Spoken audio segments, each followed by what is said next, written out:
예, 오랜만에 그 개선 비즈니스 포럼 정기 원래 해왔습니다. 그동안 뭐 이것저것 핑계 때문에 자주 못 나오는데, 제가 어쨌든 여기 파운딩 체험이니까 앞으로는 좀 자주 와서 좀 하도록 하겠습니다. 일찍이 김 교수. 그래. 그거는 우리 동문들이니까. 더군다나 이제 오늘은 아주 좋은 그 강의가 있어요. 물론 뭐 저도 이제 오랜만에 왔다고 10분 토크를 하라고 해서 저도 하겠지만은 오늘 그 양자 컴퓨터에 관한 얘기했습니다. 서울시립대학교의 안도열 교수님입니다. 바로 사진에 보이시는 바로 이분이신데요. 이 분야의 권위자이십니다.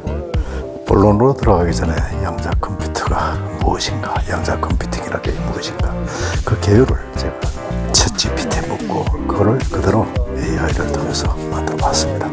본 강의 듣기 전에 먼저 알아두시면 좋을 것 같습니다. 안녕하세요. 테크에 관심 있는 여러분. 오늘은 양자 컴퓨팅의 놀라운 세계를 함께 탐험해 보려고 합니다. 이 새로운 컴퓨팅 방식은 양자역학의 원리를 이용해서 기존 컴퓨터와는 완전히 다른 방식으로 정보를 처리합니다. 그럼 도대체 뭐가 그렇게 대단할까요? 기존 컴퓨터는 정보를 처리하는 데 비트를 사용하고 각 비트는 0 또는 1이 될 수 있습니다. 그러나 양자 컴퓨터는 큐비트를 사용하는데 중첩이라는 특성 덕분에 0과 1을 동시에 나타낼 수 있습니다. 자, 하나씩 살펴볼까요? 첫 번째, 큐비트. 기존의 비트와 달리 큐비트는 0과 1의 조합으로 존재할 수 있어서 한 번에 더 많은 데이터를 처리할 수 있습니다. 마치 김치찌개와 된장찌개를 동시에 맛볼 수 있는 것과 같다고 생각하면 쉬워요. 두 번째, 중첩. 이것은 큐비트가 동시에 여러 상태를 가질 수 있도록 하는 것으로 양자 컴퓨터가 여러 계산을 동시에 수행할 수 있게 해줍니다. 마치 젓가락질을 하면서 동시에 밥을 먹는 것과 비슷하죠. 세 번째, 얽힘. 이 신기한 현상은 두 개 이상의 큐비트를 서로 연결해서 큐비트 간의 거리에 상관없이 한 큐비트의 상태가 다른 큐비트의 상태에 직접적으로 영향을 미치도록 합니다. 마치 서울에 있는 친구와 부산에 있는 친구가 서로 텔레파시로 연결된 것과 같은 원리라고 할 수 있어요. 이러한 상호 연결성 덕분에 문제 해결을 더 효율적으로 할 수 있습니다. 네 번째, 양자 게이트. 기존 컴퓨터의 논리 게이트와 비슷하게 큐비트의 상태를 변경하는 기본 연산입니다. 하지만 중첩과 얽힘이라는 복잡한 요소가 추가되어 있습니다. 마치 요리할 때 다양한 양념을 넣어 맛을 더 풍부하게 만드는 것과 같습니다. 마지막으로 양자 알고리즘. 양자 컴퓨팅의 고유한 특성을 활용하여 특정 문제를 기존 알고리즘보다 빠르게 해결하도록 설계되었습니다. 예를 들어 슈어 알고리즘은 가장 잘 알려진 기존 알고리즘보다 훨씬 빠르게 큰 수를 소인수 분해할 수 있습니다. 마치 택배를 드론으로 배송해서 훨씬 빠르게 받아보는 것과 같은 효과를 낼 수 있는 것이죠. 양자 컴퓨팅은 암호화, 최적화, 양자 화학과 같은 분야의 문제를 전례 없는 속도로 해결할 수 있는 가능성을 가지고 있습니다. 하지만 아직 초기 단계이며 광범위하고 실용적인 사용을 위해서는 더 많은 연구 개발이 필요합니다. 계속해서 호기심을 가지고 기술의 최전선을 탐험해보세요. 시청해주셔서 감사합니다. 자, 이런 기본 상식을 가지고 본론에 들어갑니다. 먼저 유튜버의 일이라는 10분 토크. 응모해주신 우리 60회 권대우 교우께서 10분 토크가 있겠습니다. 교우님 모시겠습니다. 큰 박수 부탁드리겠습니다. 시간 되면 좀 알려주세요. 예, 반갑습니다. 정말 오래간만이고요. 뭐 이런 핑계 저런 핑계 때문에 제가 자주 못 나오는데, 우리 회장이 너무 참 열심히 하시고, 그 다음에 또 오랫동안 못 보니까 여러분들 보고도 싶고, 그렇게 해서 이제 오늘 나왔습니다. 안도열 교수님이 이제 정말로 진짜 그 양자 컴퓨터에 대한 좋은 그 강연을 이제 해주실 건데, 저는 좀 짧게 얘기를 할게요. 제목은 뭐 거창하게 유튜버의 길이라고 이렇게 했습니다만은, 유튜버의 길 한마디로 정말로 험난하고 참 힘듭니다. 그럼에도 불구하고 이걸 왜 하느냐 이렇게 물으신다면 저는 제가 좋아하기 때문에 한다고 얘기하겠습니다. 기억하실 겁니다. 제 동기들, 조하닉 전에 한전 사장 하던 조하닉 사장, 그 다음에 이강호 그랜드포스 코리아의 회장, 셋이서 지금으로부터 상당히 이제 기간이 됐죠. 사장이 미안해라는 유튜브 채널을 하나 가지고 한 3개월 동안 재밌겠어요. 근데 어쨌든 뭐 한 3개월 동안 하다 보니까 뭐 소재도 빈곤하고 또 세 사람이 오프에서 이렇게 만나는 것이 힘들어서 시즌 1으로 끝냈는데 저는 그때부터 좀 계속 하고 싶더란 말이죠. 그래서 저는 또 이제 한번 한다고 하면은 또 바로 이제 시작하면 되니까 바로 이제 그날 우리 여직원한테 동영상 편집 툴을 하나 마련해서 해서 제가 받은 것이 인샷이라는 그 프로그램 하나 받아가지고 그날부터는 무조건 주구장창 했습니다. 그래서 지금 6년 동안에 매일 하나 또는 2개 이렇게 올리다 보니까 어느덧 전체 컨텐츠가 2,600개가 지금 올라가 있습니다. 그래서 아마 이거는 제가 보기에, 그리고 이거 쇼폼도 아니에요. 거의 다 롱폼으로. 그러다 보니까 처음에는 이거 편집 하나 하는데 하루 왼종일 이틀 이렇게 걸리던 것이 지금은 거의 뭐 숙달이 돼서 눈 감고도 해요. 그러다 보니까 2~3시간이면 전부 다 끝납니다. 오늘 우리 KBF에 너무나 좋은 이 강연도 제가 영상으로 이제 허락을 받아서 편집을 해서 여러분들께 보여드리면은 우리의 기록으로서 남아서 좋죠. 두 번째, 이 유튜브를 하면 좋은 일이 이 세상을 갖다 조금 다른 그 눈으로 보게 됩니다. 그러니까 발견이라는 것은 우리가 이 세상에 없던 것을 갖다 새로 찾아내는 것이 아니고 새로운 눈으로 보는 것이다. 이런 말도 있잖아요. 오늘 예를 들어서 우리 안 교수님의 이 양자 컴퓨터, 물론 제 관심사기도 합니다. 이거를 제가 집에 가서 편집하는 동안 저는 2번 또는 3번을 반드시 듣게 됩니다. 편집 과정에서. 그러다 보면 저 자신이 공부가 되죠. 그 다음에 저희 기록이 됩니다. 아, 권대기가 모시대 KBF에 와서 10분 토크를 하고 이런 영상을 남겼구나. 그리고 저희 기록을 위해서 하지만은 혹시라도 저희 기록이 다른 분들에게도 도움이 되기를 바라는 마음에서 그렇게 지금 하는 겁니다. 모든 것이 다 대상입니다. 저더러는 어떤 사람은 유튜브로 성공하려면 어떤 한 분야로 인덱스로 아주 깊이 파서 그렇게 프로페셔널하게 해야 된다고 조언하시는 분들도 있지만 저는 유튜브를 하는 목적이 돈을 벌기 위한 것이 아니고 저희 기록을 위해서 지금 하기 때문에 그런데 저거 안 합니다. 그러다 보니까 모든 것이 전부 다 컨텐츠가 되죠. 예를 들어서 제가 만나고 싶은 사람은 권력이 만난 사람, 그 다음에 제가 가보고 싶은 곳은 먹방도 있을 수가 있고 동네 한 바퀴가 될 수도 있고 이렇게 지금 되는 거죠. 그러다 보면은 정말로 심심할 여가가 없습니다. 아시다시피 저 48년 직장 생활하고 이 호텔, 그러니까 AK, 노보텔을 포함한 그 호텔 사장 10년을 하고 그 이후에 같은 데가 주식회사 휴넷의 회장으로 가서 3년 동안 근무를 하고 지금으로부터 3년 전에 리타이어하고 강원도 산골에서 산막 스쿨을 지금 하고 있는데 여러분들도 이제 미국에 이제 은퇴를 하게 되고 그렇게 됐을 때 가장 우리가 경계해야 될 일이 할 일이 없는 거예요. 아침에 일어났을 때 바로 눈이 반짝반짝하게 뭔가 할 일이 좀 있어야 되는데 그걸 누가 만들어주지 않거든요. 그걸 갖다가 저로서는 이 유튜브 하는 것이 하나의 소일거리 되고 하나의 나의 일이 지금 된 거죠. 그러다 보니까 어디 가서든지 지금 저는 영상을 갖다가 가치가 있는 영상들을 찍고 그렇게 사는데 거기다가 요즘은 이제 생성형 AI까지 제가 배워가지고 그거 가지고 지금 유튜브를 만들게 되면 기존의 어떤 그 밋밋한 그 유튜브 콘텐츠가 굉장히 다이나믹하게 되고 정말로 놀라운 세상입니다. 예를 들어서 지금 내가 얘기하는 걸 텍스트로 번역해서 제가 지금 쓰고 있는 툴에다가 갖다가 텍스트를 갖다 집어넣으면은 바로 5분 내로 멋진 영상이 나옵니다. 영어로 만들어 달라면 영어로 만들어주고 심지어는 터키 말까지 지금 만들어줍니다. 아시다시피 제가 하는 청춘합창단이 금년부터 참전 22개국 지금 순회 공연을 해서 금년도에 터키, 그리스로 지금 갑니다. 그래서 제가 지난번에 그 영상을 한번 터키어로 만들어 달라 하더니 바로 터키어로 바로 만들어줍니다. 이 정도의 그 세상이기 때문에 새로운 세상이 있는 거죠. 제가 해보니까 좋습니다. 합창도 그렇지만은 유튜브도 내가 해보니까 좋기 때문에 우리 후배님들도 한번 유튜브에 한번 도전해 보시면 좋겠습니다. 제가 가르쳐 드릴게요. 어렵지 않습니다. 그래서 오늘 뭐 간단하게 저 일상 저는 뭐 강원도에서 왔다 갔다 하면서 서울에 이제 보통 화요일 날 이제 와가지고 여기 화요일 날은 우리 청춘합창단은 항상 합창 연습이 있습니다. 그러다 보니까 KBF하고 항상 겹쳐가지고 제가 자주 못 나오는데 제가 지금 30년 전에 여러분 기억하실 겁니다. 62회 양봉진 교우가 있습니다. 양봉진 교우가 그 당시에 한국경제신문의 편집 부국장이었어요. 저는 그 당시에 유원건설의 대표이사 사장이었었고 어느 날 제 사무실에 왔어요. 형, 우리 개원회도 있고 개공회도 있고 그런데 우리 비즈니스 포럼이 없다. 하나 만들어야 된다.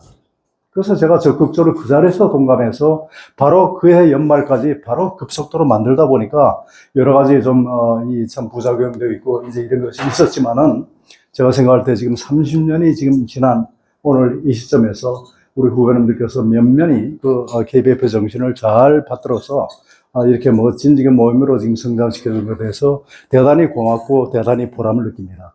그래서 오늘 뭐 다른 얘기보다도 유튜브에 여러분을 관심 가지고 영상을 갖다 편집하는 기술을 그렇게 어렵지 않습니다. 필요하면 제가 가르쳐 드리고 그렇게 해서 새로운 세상을 여러분들 한번 만나보시고 여러분들의 기록을 위해서 또 여러분들의 소일거리를 위해서 또 여러분들 잘하시면 여러분들 돈도 됩니다.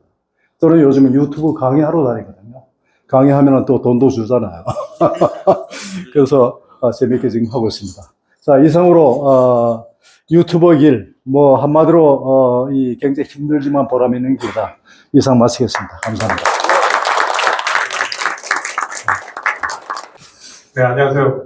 올해부터 프로그램 공동위원장을 맡게 된 73회 최기로입니다. 오늘의 메인은 제가 아니고 우리 그 안도열 교수님이시기 때문에 교수님한테 가급적이면 시간을 많이 드리기 위해서 간단하게 일단 소개를 해드리도록 하겠습니다. 우리 저기 그 안도열 교수님은 제동초등학교를 나오셨네요. 아마 또 족보를 따져보면 어쩌면 아시는 분들이 있을 것 같기도 하고요. 원래는 이제 중앙고등학교를 오고 싶으셨는데 찾아보니까 충암고등학교 아니야, 충암중학교, 경복고등학교. 경복고등학교 죄송합니다. 중앙파시네, 중앙파.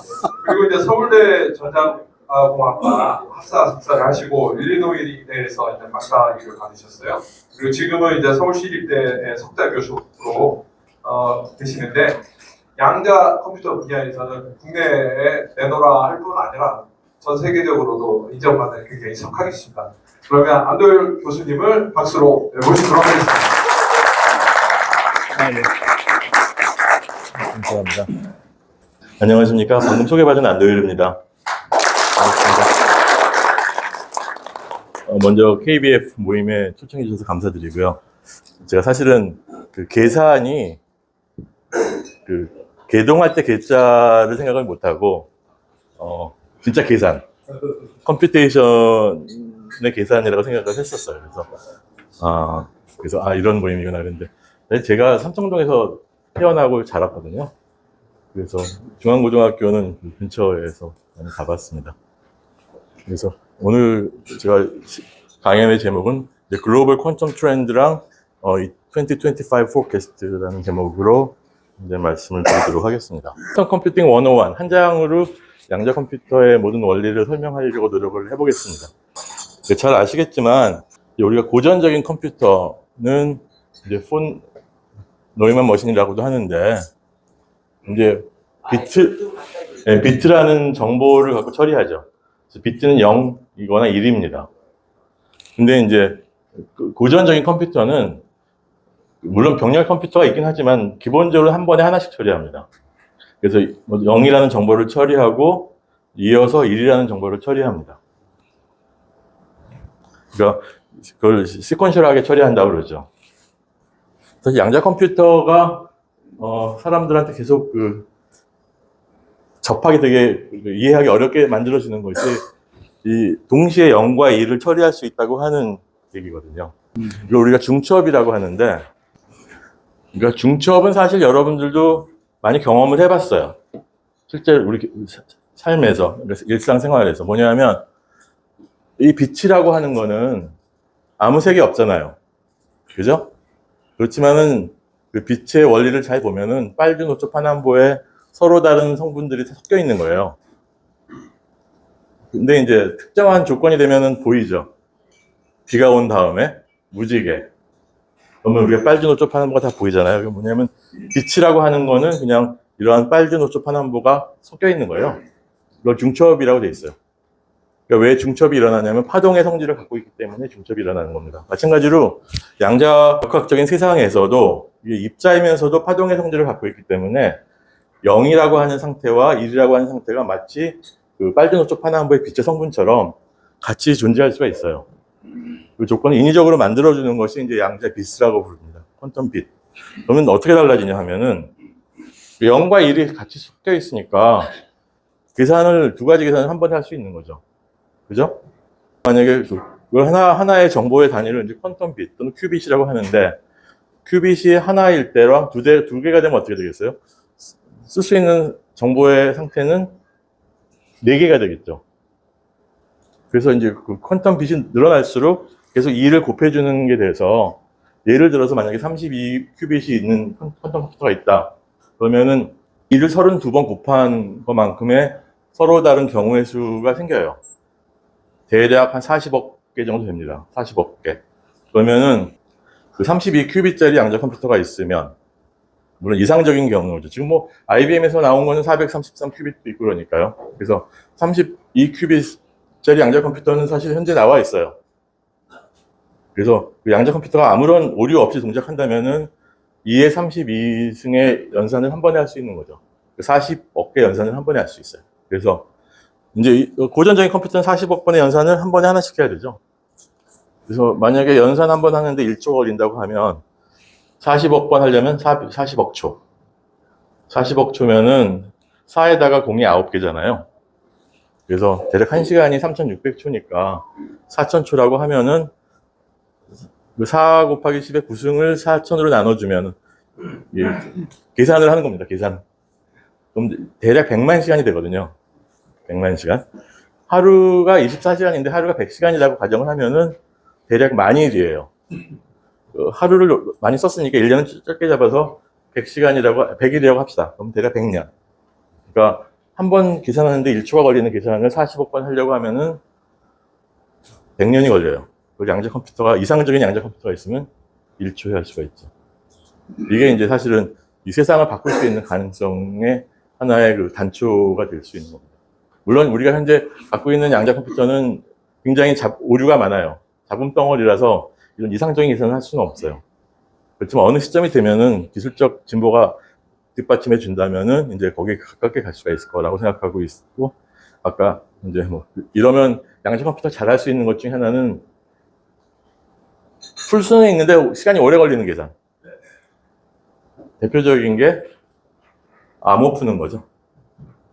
그러니까 비트코인 같은 것도 이제 양자 컴퓨터가 조금 충분히 이제 제대로 된 양자 컴퓨터 나오면 풀 수가 있죠. 물론 내일 일어나는 일은 아니니까 걱정 안 하셔도 돼요. 그냥 10년 뒤에는 걱정하셔야 될지도 몰라요. 그래서 이러한 퀀텀 빛을 갖고 기술에는 대개 3가지 정도를 우리가 생각하고 있습니다. 보통은 그래서 센싱, 양자 센서, 그다음에 양자 통신, 그다음에 퀀텀 컴퓨팅. 그래서 오늘의 주제는 양자 컴퓨팅이기 때문에 앞에 2개는 그냥 수박 겉핥기식으로 간단히 넘어가도록 하겠습니다. 자, 지금까지 질문을 하고 궁금하신 게 있으면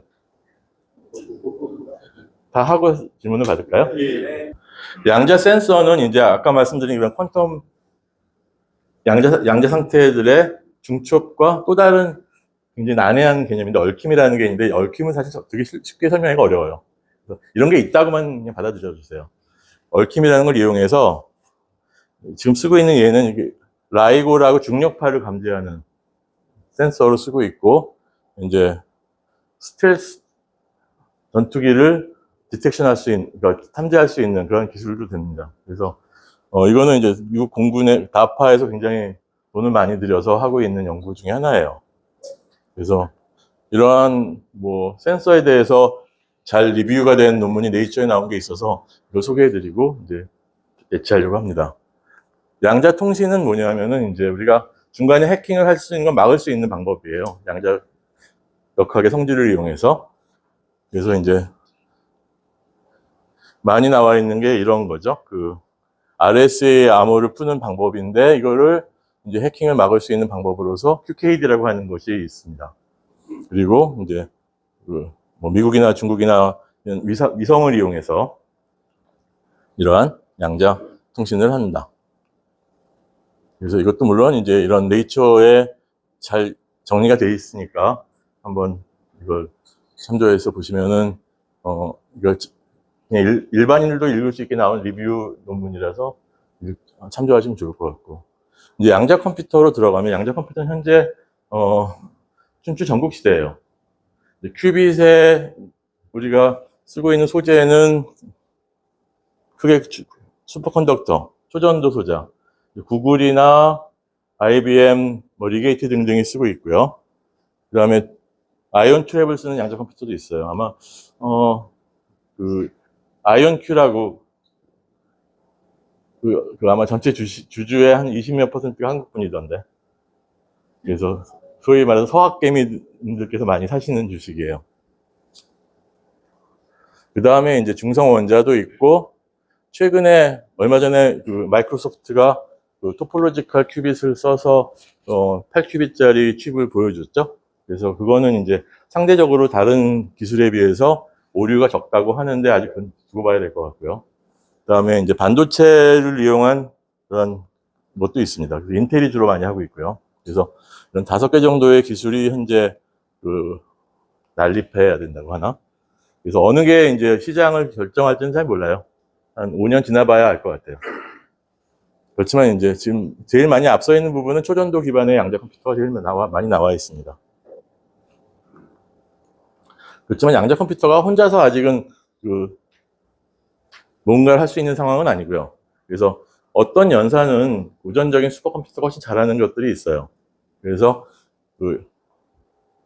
아마 앞으로 한동안은 이러한 고전 슈퍼컴퓨터의 GPU처럼 양자 컴퓨터 연산이 빨라지는 그런 걸 최대한 활용할 수 있는 그러한 QPU를 쓰는 하이브리드 타입의 아마 양자 컴퓨터 시스템이 아마 대세를 이룰 거라고 생각합니다. 적어도 한 10년은. 그 뒤에는 이제 충분히 양자 컴퓨터 기술이 발달해서 이제 만약에 고전 컴퓨터를 압도할 수 있게 되면은 이제 그때는 양자 컴퓨터만으로 뭔가를 할 수 있겠지만은 그때까지는 아마 시간이 걸릴 거라고 생각하고 있습니다. 그래서 양자 컴퓨터를 많이 써야 되는 이유는 가장 큰, 아까 말씀드렸지만은 연산 속도가 엄청나게 빠를 수가 있다. 이게 큰 장점이어서 대표적인 게 이제 이를테면은 유체역학 문제 같은 걸 푸는데 보면은 뭐 전투기의 어떤 날개의 단면에 뭘 계산하는데 한 달씩 걸려요. 그 다음에 이제 뭐 극초음속 미사일 같은 걸 시뮬레이션 하는 것도 몇 달씩 걸리고 그래서 이런 것들이 양자 컴퓨터가 충분히 기술이 성숙해서 뭐 100배, 1000배 빨라지면은 이제 파급 효과가 굉장히 클 거예요. 근데 이제 현재 양자 컴퓨터는 말씀드렸지만 오류가 굉장히 많다. 그래서 이게 이제 원하는 답인데 이제 계산을 해보면 막 이상한 답들이 많이 나와요. 그래서 이런 오류를 보정해 줘야지 이제 우리가 양자 컴퓨터의 진면목을 알 수가 있다 하는 걸 말씀드리고 싶습니다. 그래서 이 오류에 대한 얘기들은 이제 IBM에서 발표한 자료를 보면은 이제 이게 저거예요. 리소스가 필요한 정도, 이 컴플렉시티에 대한 거고. 그래서 고전 컴퓨터가 급속하게 증가하고 있고 어느 시점에선가는 현재 퀀텀 에러 미티게이션을 하는 기술이 이걸 능가할 수 있는데 어느 시점이 되면 퀀텀 에러 커렉션을 한 것이 가장 리소스를 적게 쓰면서 원하는 답을 얻을 수 있다는 추측을 지금 사람들이 다 받아들이고 있습니다. 그러면 양자 컴퓨터가 어디다 쓰냐? 아까 유체역학 말씀을 드렸는데 이제 의료, 그러니까 바이오메디컬 어플리케이션이 하나 있어요. 그래서 클리브랜드 클리닉이라고 미국에서 가장 심혈관 쪽 신장 수술을 제일 잘하는 병원인데 작년에 양자 컴퓨터 샀어요, IBM은. 그리고 양자 컴퓨터 써갖고 심혈관 심장 질환을 진단하고 이제 그 병의 이제 프로그레스 예측하고 하는 프로그램들을 이제 하겠다고 세워서 퀀텀 이노베이션 프로그램이라는 걸 세웠습니다. 그래서 이제 진행하고 있고요. 그 다음에 얼마 전에 미국의 보건성이죠. NIH에서 퀀텀 컴퓨팅 기반의 어떤 그런 챌린지 를 어나운스해서 이제 좋은 프로포저를 내봐라 하는 걸 어나운스했습니다. 저한테 초청장이 와서 얼마 전에 하나 보내긴 했어요, 화이트 페이퍼를. 그래서 이제 NIH는 퀀텀 컴퓨팅하고 퀀텀 센싱 두 가지 주제를 가지고 이제 이것이 이제 퀀텀 기술이 양자 기술이 앞으로 의료 업계에서 하나의 새로운 단초가 될 거다 하는 걸 이제 시작을 하고 있죠. 그래서 이제 NIH에서 얘기하는 건 크게 세 가지. 하나는 뭐냐면은 신약 개발. 물론 이제 양자 컴퓨터가 지금 현재 가장 많이 응용되고 있는 분야 중에 하나입니다. 신약 개발에 대한 거. 그 다음에 시뮬레이션에 대한 거. 뭐 심혈관이라든가 뭐 다른 거 여러 가지 시뮬레이션 하는 거. 그 다음에 유전자 서치하는 거. 이를테면은 간단한 경우의 수 문제인데 10,000개 데이터가 있는데 그중에 하나를 찾으려고 하면 몇 번 서치해야 되죠?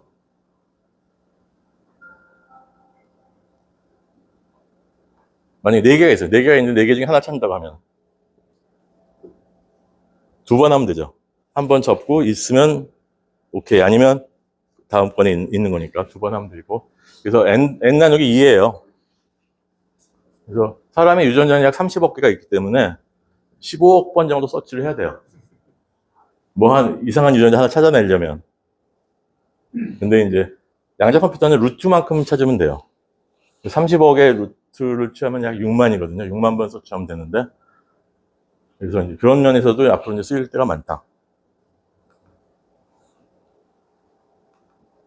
그 다음에 이런 이제 미국 상원 보고서를 제가 입수한 게 있어가지고 상원에서 양자 컴퓨터를 국방부에 쓰는 거를 받아왔는데, 이제 공군이 양자 컴퓨터 연구에 쓰는 돈이 약 4억 불, 6천억 원이죠.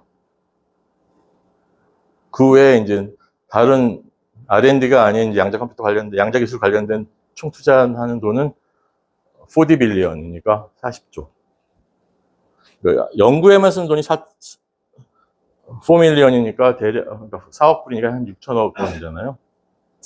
이게 이제 공군만 그런 거고, 뭐, 육군 있고, 해군 있고, 그러니까 대략 그 기초연구, 양자 컴퓨팅 관련된 기초연구에 대략 미국이 2조를 쓰고 있어요. 이제 국가별 연구비 나와 있는 통계에는 이 국방 예산은 안 나옵니다. 우리나라가 올해 양자 기술 연구에 엄청나게 많은 돈을 쓴다고 하는데 2천억 정도 들어가거든요. 그러니까 사실은 아직도 우리나라는 세 발의 피라고 볼 수가 있습니다. 미국 공군연구소에서 이제 쓰는 돈이 대략 한 4 빌리언 정도 되고, 그 중에서 왜 이렇게 나왔지? 죄송합니다. PDF도 있나요? 파워포인트죠? 네. 예? PDF는 없어요. 같은 경우는 이제 연구비를 투자하는 게 responsive는 1, 2년 안에, relevant는 2에서 15년, revolution은 15년 이상 되는 연구들인데, 양자 기술은 주로 이쪽에 들어가고 있습니다. 이제 주로 몇 군데 기관이 하고 있는데, 롬이라는 데가 있어요, 롬. 뉴욕 북동 북부에 있는 롬이라는 데가 이제 양자 기술에 대한 거는 모두 여기서 관할하고 있습니다. 그래서 여기서 아마 기초연구소 4억 불을 여기서 쓸 거고. 그래서 이제 미국 공군 연구소의 미션은 이제 이런 기초 연구와 이제 그다음에 해외에 잘하는 사람들을 서치를 해서 과제를 주고 있어요. 그래서 저도 사실은 미공군이랑 과제를 하고 있거든요. 그래서 이제 작년에 매년 1년에 한 번씩 모여서 이제 보고회를 하는데, 주로 이제 하이스피드 에어로다이내믹스에 대한 걸 하고 있습니다. 그래서 한 120개 팀이 와서 발표를 했고, 저는 이제 퀀텀 컴퓨터를 이용한 극초음속 유체 해석에 대한 과제를 발표를 했습니다. 그래서 일단 뭐니 해도 머니라고, 이게 맥킨지에서, 그러니까 뭐 맥킨지나 뭐 다른 데서도 비슷하게 나와 있는데, 양자 기술의 앞으로 시장 방향이 어떻게 될 거냐. 맥킨지에서 예측한 거는 현재 약 8.5 빌리언 정도가 투자가 되고 있고요, 작년에. 근데 2035년까지 대략 한 70 빌리언, 70조, 100조 정도 되는 시장이 형성될 거라고 예측을 하고 있어요. 이제 퀀텀 컴퓨팅이 대부분이 되고, 그 다음에 양자 통신이 거기에 한 6분의 1. 센서는 좀 상대적으로 작아요. 왜냐하면 센서는 대부분이 이제 군용으로 특화된 센서를 쓰기 때문에. 그렇지만 양자 컴퓨팅 시장은 앞으로 굉장히 클 거다. 그래서 대략 한 2테라 달러? 그러니까 200조? 2000조?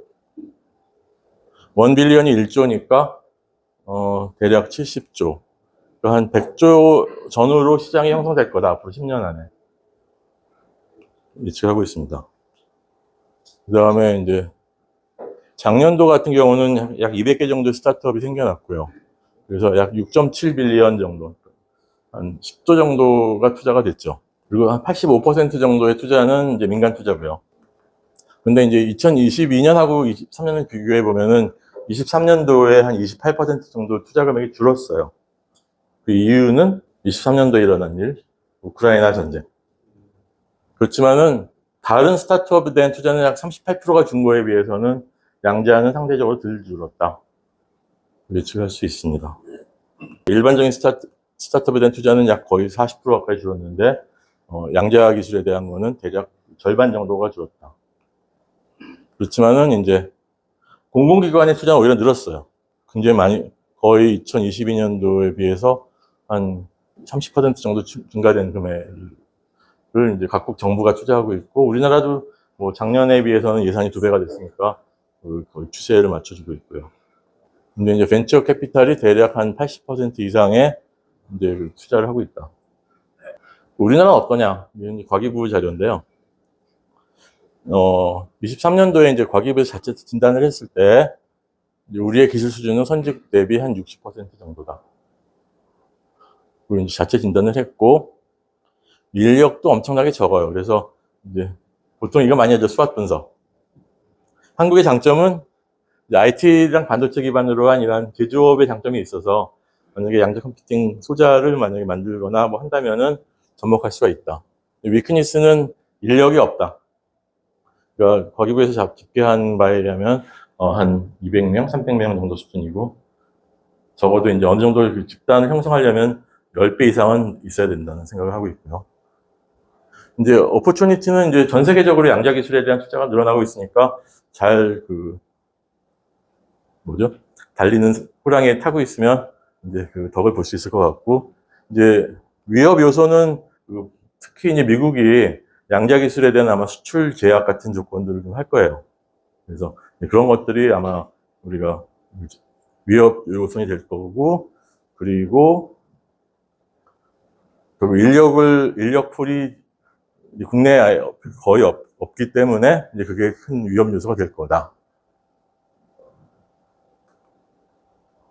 그래서 정부에서는 이제 이런 청사진을 내세웠어요. 35년까지 한 빅5 안에 들어가겠다. 그러기 위해서 우선 기술 수준을 85%까지 늘리고, 지금 한 300명 정도 되는 연구 인력을 한 2,000명 이상 늘리겠다. 그 다음에 스타트업도 소위 말해서 무늬만 양자를 포함해서 한 50개 정도가 전국에 있는데 한 10배 늘리겠다. 물론 이제 정부에서 하는 건데, 이제 거기에 대해서 어떻게 그 생태계를 조성할지 그런 것들은 큰 숙제라고 생각합니다. 이런 회사를 만들어 살아남아야 될 테니까.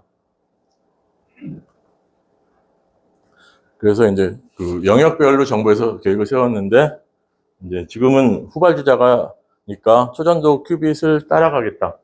그래서 여기 한 3천억 정도가 투자될 거예요. 그리고 이제 이 두 개 합쳐서 한 1,000억 원 내외의 돈이 투자되고 8년 동안 앞으로. 그래서 한 6천억 정도를 앞으로 8년 동안 투자하겠다는 계획을 세웠습니다. 이거는 이제 퀀텀 ETF라고 이게 지수주죠.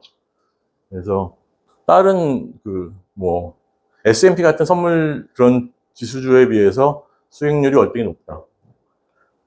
이걸 알 수 있고, 우리나라도 어디 광고를 봤더니 키움증권에서 이 퀀텀 컴퓨팅 ETF를 어나운스 했더라고요. 그리고 아마 한국 분들이 많이 아이온큐 같은 주식을 많이 사고 계신 걸로 알고 계시고, 혹시 이 중에 갖고 계신 분 계세요?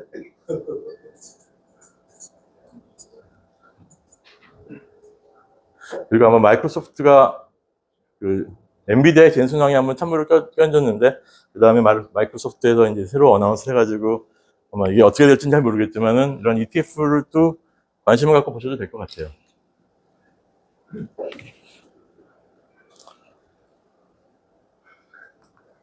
그리고 저희는 이제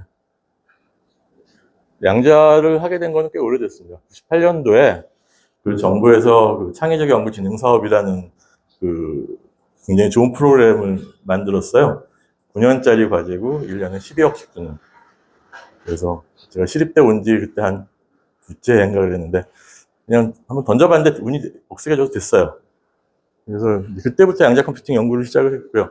물론 제가 졸업하고 IBM에 갔는데 IBM에 들어간 팀이 퀀텀 팀이었어요. 그래서 이미 양자 컴퓨터에 관한 연구는 그때부터 시작을 했는데, 한국에서 들어와서는 98년부터 했고, 계속해서 이제 지원이 돼서, 꽤 연구비는 꽤 많이 받았습니다. 그리고 이제 한 20년 넘게 이제 연구하면서 특허를 계속 썼더니, EU에서 양자 컴퓨팅 특허를 한번 조사를 한 적이 있었는데, 시립대가, 전 세계에서 25등이 됐어요. 그래서 저희가, 후지스보다 특허가 많고, MIT보다는 적고, 그 정도 있습니다. 몇 년 전 데이터라서 지금은 좀 다를 수도 있고요. 그리고 이제 운이 좋아서 과제들은 계속 양자 컴퓨팅 과제들은 하고 있고요. 그래서 최근에 받은 과제는 이제 양자 오류 정정에 대한 과제를 받아서 이제 수행하고 있고, 미국 공군이랑은 한 6년 전부터 계속 과제를 하고 있습니다. 그래서 양자 알고리즘이랑 뭐 유체역학 문제들, 그다음에 풍동 설계하는 거 그런 연구들을 하고 있습니다. 그래서 주소 없이 얘기를 했는데요. 이제 제가 발표한 자료는 여기까지입니다. 이렇게 복잡한 감사합니다. 이 강연이 끝났고 질문이 열리는데요. 사실은 강연 그 자체보다도 그래서 그 질문들의 그 수준이 대단히 있으면 저는 높았다고 생각합니다. 같이 한번 우리 들어보시죠. 꿈나무 질문 없어요? 특히 그 황교창 교우의 그 아들이 지금 중학교 2학년짜리인데요. 데리고 왔어요. 그 질문하는 그 수준을 한번 들어보십시오.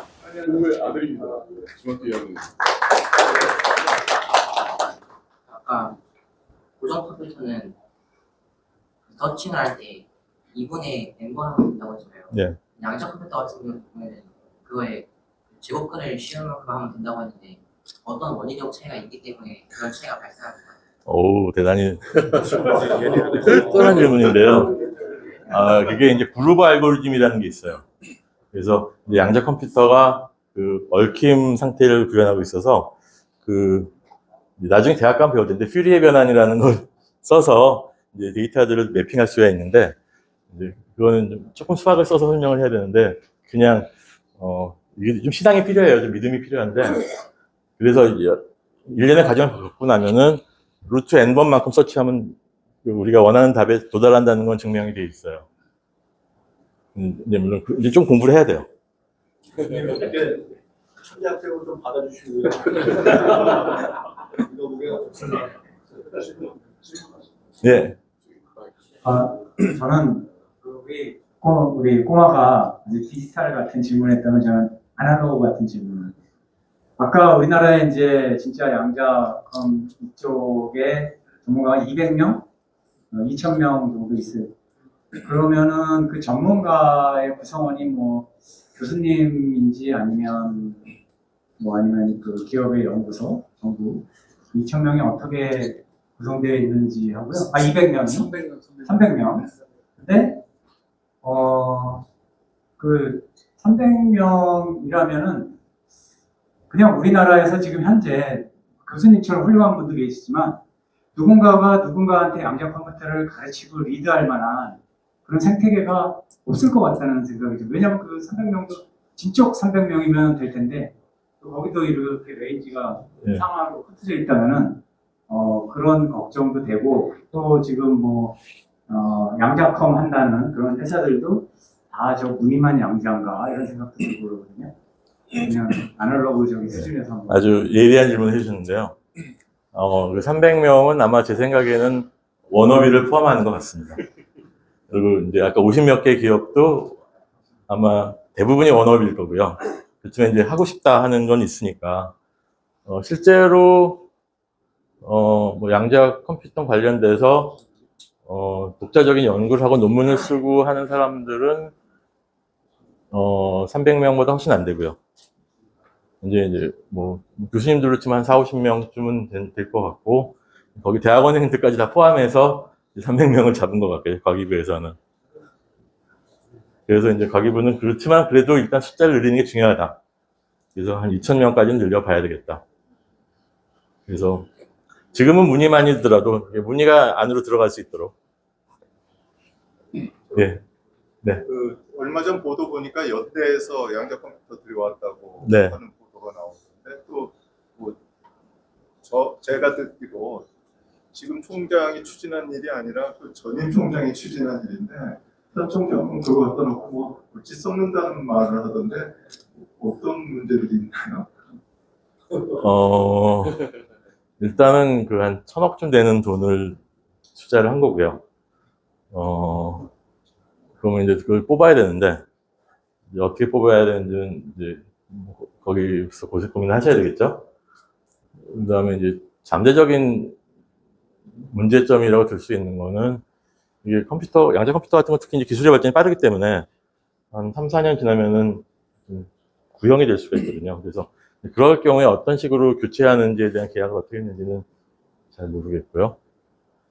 아마 다른 걸로 해서 그걸 많이 하지 않았을까요? 뭐, 그, 송도의 부지 값이 오른다거나, 뭐, 아니면 뭐 국가 R&D 예산 뭐 일부를 받는다거나, 뭐, 뭔가가 있었을 것 같은데, 아마 굉장히 챌린징 할 것 같아요. 그걸 어떻게 성공적으로 운영하느냐 하는 거는.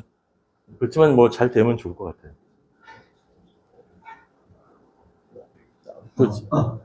안녕하십니까. 82회 문태식입니다. 양주에서 맨 마지막에 제가 지각을 좀 했는데요. 그 요 옆에 제가 20년 전에 그 선릉에서 일했었거든요. 포스코에서. 이제 IT계를 제가 20년 만에 떠났는데 오늘 이렇게 접해보니까 너무 감회가 새롭고 해서 제가 급하게 손을 좀 들었습니다. 네. 그 교수님께 좀 궁금한 부분이 있는데요. 지금 저희 대한민국 같은 경우는 교육이나 기술로 계속 살아왔잖아요. 네. 미래도 좀 그럴 것 같은 생각이 많이 들긴 하는데, 보면 AI든 빅데이터든 저희가 그 라인 세대를 겪으면서도 그렇고, 지금 현재 저희 그 기술이 최근에는 중국의 뭐, 이렇게, 중국이 대한민국을 따라잡았다. 그런 가운데 MS에서도 또 아까 그 양자치, 그게 나왔잖아요. 마이어브라 나온. 그런 상황인데, 제가 떠난 이 20년 동안 저희 대한민국은 지금 어디까지 왔는지 좀 궁금하거든요. 가령 양자 관련해서 연구가 어떤 그런 기술적인 부분, 진짜 저희가 중국의 좀 그런 반도체 부분도 그렇고 다 따라잡힌 게 맞는 건지, 어떤 그런 저희 현재의 위치? 그게 좀 궁금합니다. 지금, 대단히 중요한 질문인데요. 중국의 경우는 사실 그 얼마나 돈을 쓰는지 잘 모르잖아요. 근데 이제 공개된 예산을 보면은 작년에 약 2조 정도를 양자 기술에 썼어요. 우리나라는 800억.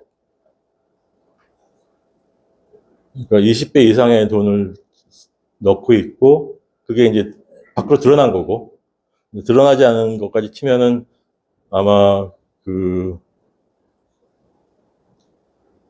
격차가 아마 우리가 이미 많이 떨어져 있을 거라고 생각합니다. 왜냐하면 그 전 세계에서 중국인 과학자들을 연봉을 10배씩 주고 뽑아오고 있잖아요. 일단 사람과 돈을 갖고 승부를 보려고 하는데 우리가 어떻게 이걸 경쟁을 해야 될지는 사실 큰 숙제 같습니다. 저는 조금 결이 다른 질문일 수 있는데요. 네. 그 양자 역학을 통한 시간 여행에 대한 그 교수님의 견해를 좀 여쭤보고 싶은데요. 시간 여행 과거로도 가고 SF적인 얘기지만 하지만 또 과학적도 얘기도 될 수 있잖아요. 그래서 어쨌든 그 할아버지의 역설 뭐 이런 것들도 막 해결됐다는 논문도 발표되고 뭐 그런 얘기도 있다고 하는데 일단은 일단 양자 역학을 통한 시간 여행에 대한 가능성 이런 것들에 대한 교수님의 의견을 한번 듣고 싶습니다. 사실 저도 2013년에 그 논문을 하나 쓴 적이 있었는데요. 양자역학의 시간에 대해서 그 가역자이거든요. 그 말은 뭐냐면은, 그러니까 원리상 시간 여행을 금지한다는 조건은 없어요. 그리고 이제 내가 돌아가서 할아버지를 죽이면 내가 없어지잖아요. 그죠? 이제 그런 솔루션은 답이 채택이 안 되겠죠. 시간 여행을 허락하려면. 그러니까 양자역학이 얘기해주고 있는 거는 시간 여행이 불가능하진 않다. 그렇다고 그게 가능하다는 걸 얘기하는 건 아니고요. 뭐 그게 가능해지려면은 뭐 앞으로 한 얼마나 1000년 뒤?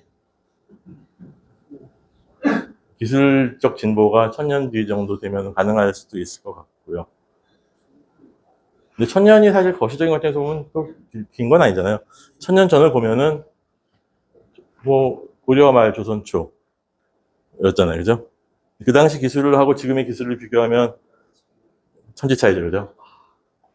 그러니까 뭐 앞으로 1000년 뒤면은 그때까지 만약에 지구가 존속하고 있다면 우리가 어리석은 짓을 안 해서 존속하고 있다면 뭐 가능할 수도 있지 않을까? 조심스럽게 예측을 해봅니다. 네,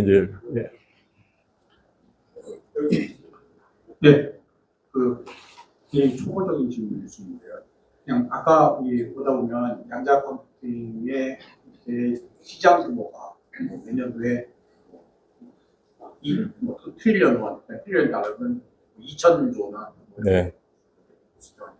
우리가 보통 이게 시장 규모라고 하면 반도체 시장 규모 그러면 반도체가 1년에 얼마나 팔리나 뭐 이렇게 봐야 되는데 지금 이제 양자 컴퓨터 시장의 규모가 2,000조다. 그러면 도대체 시장 규모라는 뭘 포함하는 시장 규모를 말씀하시는 거예요? 이럴 때면은 양자 컴퓨터를 이용한 온갖 서비스나 이런 것을 다 포함한 그럼 그런 걸 얘기하는 건지 아니면 양자 컴퓨터는 양자 컴퓨터 말이 아니라 컴퓨터 뭐 소재나 뭐 하드웨어를 만드는 시장이에요.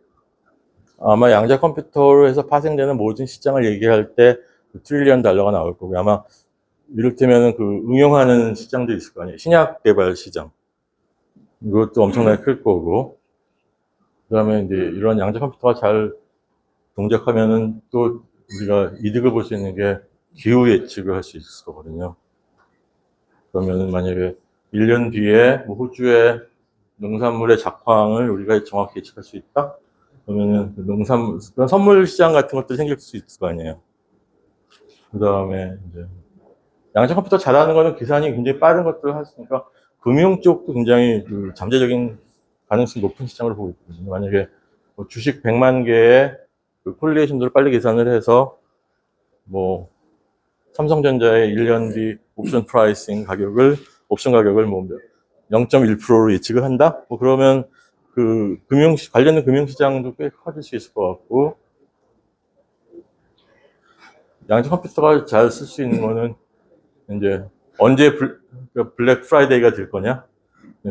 시장이 언제 크래시할 건지를 예측할 수 있다면 이제 그것도 꽤 큰 파급 효과가 있을 것 같고요. 그런 여러 가지 형태의 그 파생 시장까지 다 포함한 걸 겁니다.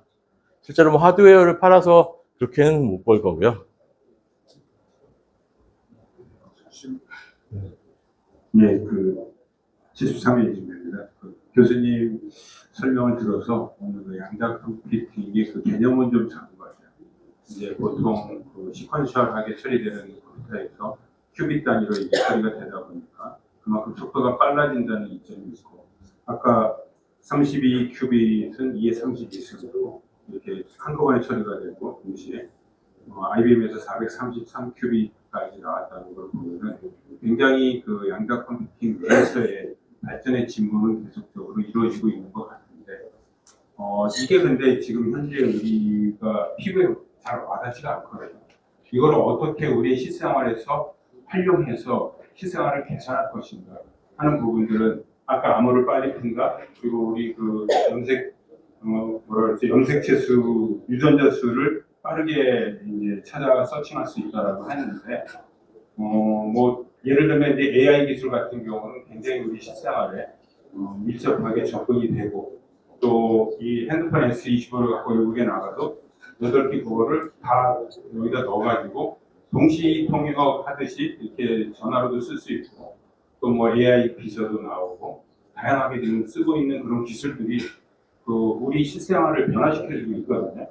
근데 지금 양자 컴퓨팅이 우리 실생활에 어떤 변화를 가져올 것인가 하는 부분들은 사실 좀 손에 잘 잡히지 않는데, 어떤 기술, 어떤 쪽에서 어떤 시기에 이런 게 도래해서 우리 실생활을 변화시킬 수 있는지 그거를 여쭤보고 싶습니다. 사실 AI랑 양자 컴퓨터 비교하는 거는 공평하진 않아요. 왜냐하면 이미 AI는 1970년대부터 익스퍼트 시스템부터 시작해서 굉장히 오랫동안 연구를 해온 분야고, 그 이번에 노벨상 받은 힐튼 그 캐나다 교수도 70년대 논문으로 이제 그 아마 노벨상을 받았을 텐데, 양자컴 연구가 시작된 건 90년대 말이거든요.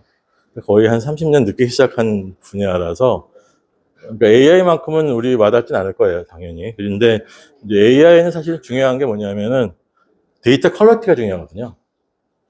그러니까 잘 알고 있는 데이터들을 가지고 이런 뭘 하는 거는 잘하는데, 좀 낯선 영역의 데이터들을 넣어주면은 AI도 실수를 많이 해요.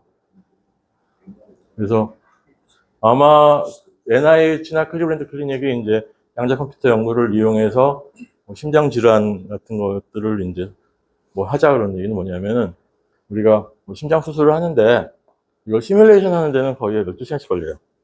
그러면은 수술하면서 볼 수는 없거든요. 우리 AI를 많이 써요. AI를 많이 쓰는데 이제 퍼스널라이즈드 데이터에 있어서는 오진도 할 수 있어요. 데이터 퀄리티가 낯설은 데이터가 들어가면은 AI라고 하는 거는 이제 어떤 답을 줄지 모르잖아요. 그래서 챗GPT도 작년에 처음 나왔을 때 저런 거 물어보면 이상한 답 줬거든요. 세종대왕이 아이폰을 어디서 샀냐 고 물어보면 지금은 이제 제대로 해요. 처음 나왔을 때 물어보면 뭐 이상한 답이 막 나왔어요. 그런 것처럼 이게 서로 보완되는 기술일 것 같아요.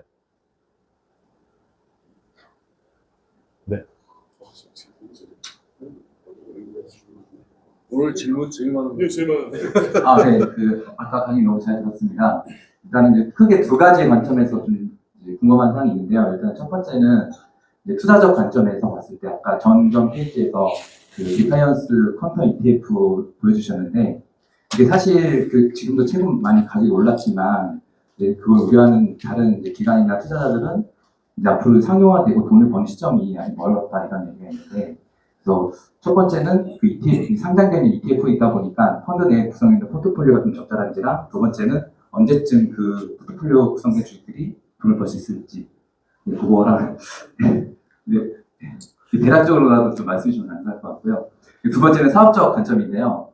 일단은 그런 이제 퀀텀 기반이다 보니까 인력들이 많이 없다고 했는데 처음에 팀빌딩 할 때 어떤 구성원들을 어떻게 좀 모집하는 게 좋을지 그리고 이제 방향성을 어느 쪽으로 사업하는 게 향후 이제 뭐 VC 같은 거 투자자들한테 좀 괜찮을지 좀 고민을 듣고 싶습니다.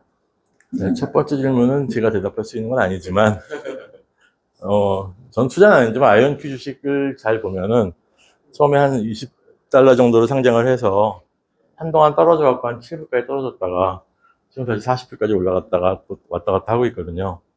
그러니까 아마 그런 거 보면은 그러니까 기대치가 꽤 많이 반영돼 있는 것 같은데 이를테면 마이크로소프트의 한 80년대 말의 주가를 보시고 20년 뒤에 가격을 보면은 아이언큐가 살아남다면 앞으로 10년이나 5년 살아남다고 하면은 아마 꽤 많이 올라가지 않을까. 물론 이건 제가 조심스럽게 얘기해 보는 건데 그래도 회사가 없어질 수 있어요. 그 다음에 이제 우리나라 같은 입장에서는 하드웨어에 들어가기는 좀 늦은 것 같아요. 왜냐하면 이미 선진국들이 엄청나게 많은 돈, 몇천억 원씩 이상 넣어서 시스템을 개발했고 우리가 그걸 따라간다는 거는 좀 힘들 것 같은데 상대적으로 소프트웨어 같은 것들은 해볼만 하지 않을까. 소프트웨어를 한다고 치면은 컴퓨터 사이언스 하신 분들, 수학 하신 분들, 물리학 하신 분들이 이제 필요한 양자역학은 배워야 돼요. 이게 바틀렉이 좀 있어요. 넘어가야 돼요, 허들이. 그래서 양자역학을 좀 어느 정도는 알아야 되는데 그게 그렇다고 입자 물리학자가 필요한 양자역학은 아니에요. 한 대학원 1학년 정도 수준의 양자역학을 알면은 충분히 실용적인 문제에 접근할 수가 있어요. 그것보다는 이제 양자 컴퓨터를 써서 어떤 응용 개발한 도메인 놀리지가 더 중요할 수도 있어요.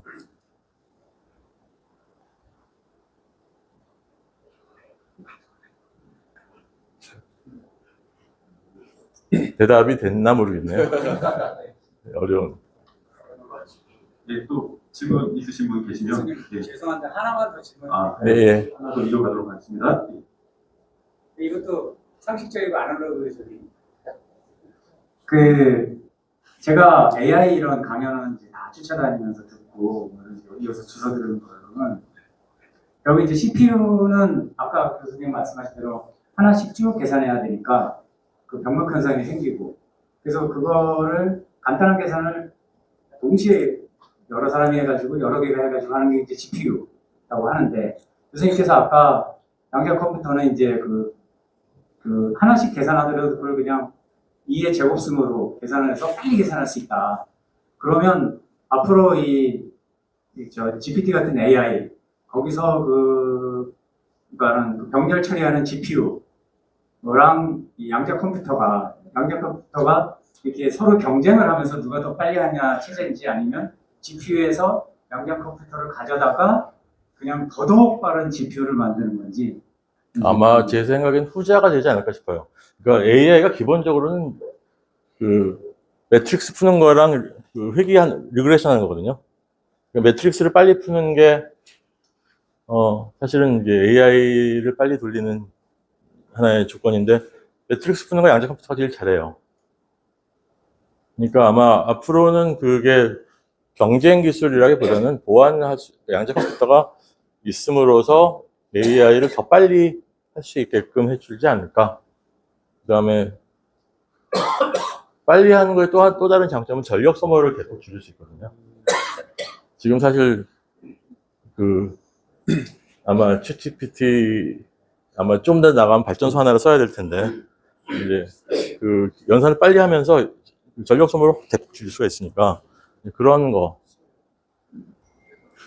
그 다음에 양자 컴퓨터가 잘할 수 있는 것들은 이제 최적화가 있는데, 이를테면은 자율주행 같은 거, 그래서 길찾기, 그 다음에 이제 쿠팡이 하는 배송 문제, 사실은 트래블링 세일즈 문제인데, 그게 이제 배송자랑 그다음에 받는 사람이랑 루트까지 해서 포인트가 몇 개 넘어가면 계산량이 엄청나게 늘어나거든요. 그런 것들 문제들도 아마 꽤 잘 풀 수 있을 거라고 생각하고 있습니다. 그래서 실제로 그런 데 투자를 많이 하는 데가 있습니다. 뭐 골드만삭스나 시티뱅크 같은 것들은 이제 금융공학 문제에 양자 컴퓨터에 실제로 투자를 하고 있고요.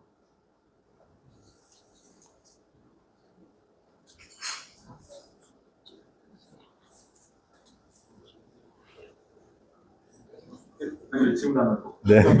제가 질문하겠습니다. 네네. 네, 마지막으로 질문하도록 하겠습니다. 네. 네. 저는 아까 전에 이거 하신 것 중에도 보면은 일단 현재 오류가 많다고 말씀하셨지 않습니까? 네. 일단 그 오류라는 게 연산에 대한 오류인지가 하나 궁금하고요. 왜냐하면 연산에 대한 오류가 있다라고 하면 뭐 인공위성을 알아간다라고 했을 때도 연산이 하나 틀려서 인공위성이 폭발되고 있지 않습니까? 그러니까 사실 연산의 결과가 상당히 중요한데 100%가 되지 않습니까? 여기는 항상 2가 나와야 되는데 2가 안 나온 경우가 어느 정도나 이제 기술 수준이 되어 있는지와, 만약에 현재 그런 불확실성을 갖고 있는 상태에서 이게 어디 산업에 과연 쓰일 수 있을지가 사실 좀 궁금하거든요. 왜냐면 아까 의학이라든가 치약 개발에도 쓰신다고 하셨는데, 이게 생명을 나누는 치약에서 만약에 이게 불확실한 어떤 오류로 인해서 잘못된 부분이 된다고 하면 사실 그게 치명적이지 않습니까? 그런 부분이 궁금합니다. 또 하나, 이게 그럼 100%라는 거는 언제쯤 도달하는 걸 예상하시는지가 또 하나 궁금합니다. 네, 아주 중요한 질문이고요. 이게 하드웨어에서 나오는 오류예요. 양자 상태를 계속 유지해야 되는데, 이게 거의 절대 용도에 가까운 냉동기에서 큐빗이 동작하는데 0이 아니기 때문에 열 때문에 이게 상태들이 변하는 걸에서 오류가 생겨날 수 있는데, 대략 한 0.1% 정도 오류가 생깁니다. 그래서 그거를 보정해야 되고, 고전 컴퓨터도 오류가 생겨요. 그래서 고전 컴퓨터도 보면 에러 커렉션 코드가 들어가죠, 항상. 근데 이제 오류가 일어날 확률이 훨씬 작죠. 10의 마이너스 5승, 6승인데, 그것도 이제 요새 반도체 기술이 3나노 그렇게 가면은, 그게 또 양자의 세계로 가거든요. 그러면 반도체에서 또 오류가 생겨날 거예요. 그러니까 한 0.1% 정도의 오류를 보정을 해야 됩니다. 100%가 되는데 어느 정도 100%는 절대 생길 수 없고요. 억셉터블한 거는 사람들이 보기에 한 5년 정도 보고 있어요. 5년 정도면 이제 쓸 수 있고요. 그리고 혹시 저도 제가 강의를 유튜브에 올려놓거든요. 그래서 양자 컴퓨터 같은 강의들을 올려놓고 있으니까 뭐 관심 있으시면 보셔도 돼요. 그냥 제 아이디가 프로페서 데이비드 안이라고 돼 있는데, 거기 한 몇백 개 있어요, 강의가. 그래서 이제 조금 네. 예. 저희 대한민국 아까 말씀하셨듯이 네. 네, 다 했습니다. 예. 대한민국도 그 과감한 투자로 2035년도에 꼭 세계 5대 강국의 퀀텀 계열의 단열에 오르길 바라면서 그때 또 다시 우리 교수님 모시도록 하겠습니다. 네, 교수님께 큰 박수 한번 주세요. 이렇게 해서 양자 컴퓨팅하는 강연이 모두 끝났습니다. 이 영상을 편집하고 그리고 또 업로드하는 동안 여러 차례 제가 들었습니다. 어느 정도 양자 컴퓨팅에 대한 개념이 잡히는 것 같습니다. 이 또한 유튜브 덕분이 아닌가 생각됩니다. 마무리 지면서 몇 가지. 강의는 이게 굉장히 인기가 있습니다. 우리 이 후배님의 지금 아들인데 지금 중학교 2학년을 할지. 이제 중학교 그런데 이제 오늘 그 양자 컴퓨터에 대한 관심이 많아가지고 아버지를 졸라가지고 왔다는 거예요. 이게 좀 대단한 거예요. 또 한 가지 뉴스는 제가 활동하고 있는 저희 청춘 합창단이 어제 저녁 TV조선 뉴스에 보도가 됐다는 사실입니다. 대단히 기쁜 일이 아닐 수 없습니다. 이 모두가 동문 여러분들의 성원 덕분이라고 생각합니다. 보내드리면서 권대욱TV 인사드립니다. 오늘도 행복한 하루 되십시오. 감사합니다. 한국전쟁에 참전한 22개의 나라를 돌면서 공연하겠다는 야심찬 목표를 내건 합창단이 있습니다. 평균 연령 67살의 청춘 합창단인데 연습 현장에 장동욱 기자가 다녀왔습니다. 핸델의 장엄한 성가가 합창실 안을 가득 채웁니다. 악보에 집중하며 구슬땀을 흘리는 단원들 표정마다 진지함이 묻어납니다. 한국전쟁 참전국 순회 공연을 목표로 맹연습에 나선 청춘 합창단입니다. 지난 2011년 한 예능 프로그램 출연을 계기로 모인 이후 미국 뉴욕 유엔 본부와 카네기홀 등 국내외 크고 작은 무대를 수없이 누벼왔지만 전 세계 순회 공연 도전은 이번이 처음. 더 늦기 전에 각국의 한국전쟁 참전 용사들에게 감사를 전하고 싶다는 마음에서 시작했고 지난해 뉴질랜드 세계 합창 경연대회 당시 만났던 현지 참전 용사의 눈물이 결심을 굳혔습니다. 참전하셨던 분들 이제 몇 년만 있으면 다 돌아가시겠구나 하는 걸 직감하게 됐어요. 그래서 우리가 저분들을 위로할 수 있는 마지막 세대라는 실감을 하게 된 거죠. 22개 나라를 4년에 걸쳐 방문하는 장대한 여정의 최종 목표는 평양 공연으로 잡았습니다. 평균 연령 60세가 넘는 베테랑 중의 베테랑들이지만 현지 민요 발음을 하나하나 공부하며 연습에 임하는 열정은 그 어느 때보다도 뜨겁습니다. 우리가 조금이라도 보답하기 위해서 우리가 이렇게 여러분의 언어를 몇 달을 공부해서 왔다는 것을 보여드리고 싶어요. 희망의 부풀어 있고요. 제가 기대했던 것보다도 훨씬 잘 되고 있다 그렇게 생각을 합니다.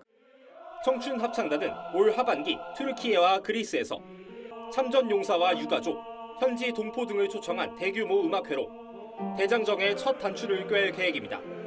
TV조선 장동우입니다. Thank you for always watching Kwandae-wook TV. Your support means the world to me. I promise to repay your kindness with even better content. 권대욱TV였습니다.